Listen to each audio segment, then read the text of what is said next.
ओम नमो भगवते वासुदेवाय नमः। हरे कृष्णा। पुरुषोत्तम मास, जिसे अधिक मास या मलमास भी कहा जाता है, 18वें अध्याय की कथा। इस प्रकार उस ब्राह्मण के विलाप को सुनकर दसों दिशाओं में गरजता हुआ मेघ बादल आया। उस मेघ से पर्वतों को कंपयमान करता हुआ, तीक्ष्ण स्पर्श करता हुआ बड़े वेग से वायु चलने लगी और अत्यंत जोर से वहां बिजली चमकने लगी और मेघ शब्दों से चारों दिशाएं पूरित हो गई। इस प्रकार 1 मास तक ऐसा जल बरसा कि सारी पृथ्वी जल से भर गई। परंतु पुत्र शोक की अग्नि से तपे हुए उस ब्राह्मण को कुछ भी मालूम ना हुआ। ना उसने पानी पिया, ना भोजन किया।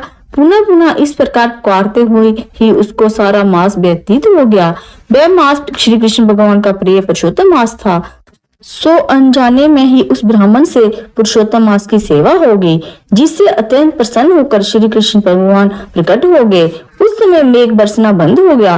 फिर उस ब्राह्मण ने श्री कृष्ण भगवान को देखकर शीघ्र पुत्र को पृथ्वी पर रखकर स्त्री सहित श्री कृष्ण भगवान को दंडवत नमस्कार किया और हाथ जोड़कर श्री कृष्ण भगवान के आगे बैठ गया। अनजाने में पुरुषोत्तम मास के सेवन से प्रसन्न होकर भगवान अमृत वाणी से बोले, हे सुदेव, तुम धन्य हो और अत्यंत भाग्यवान हो। जो कुछ होने वाला है सो सुनो, मैं कहता हूँ। हे ब्राह्मण, तेरे इस पुत्र की 12,000 वर्ष की आयु होगी।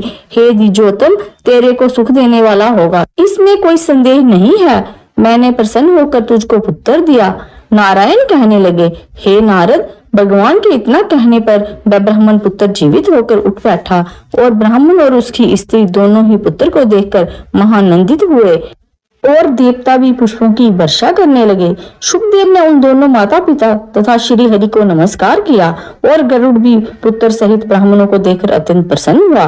तब ब्राह्मण आश्चर्य युक्त होकर श्री हरि को नमस्कार कर हाथ जोड़कर गदगद वाणी से संशय काटने के लिए अनंत सहित भगवान से पूछने लगा, भगवान, मेरे 4,000 वर्ष तक निरंतर महाकठिन तप करने पर आपने जो कठोर वचन मुझसे कहे थे कि मेरे 7 जन्मों में भी पुत्र का सुख नहीं है, उस वाक्य के उल्लंघन हेतु और मरे हुए पुत्र को जीवित करने का कारण क्या है?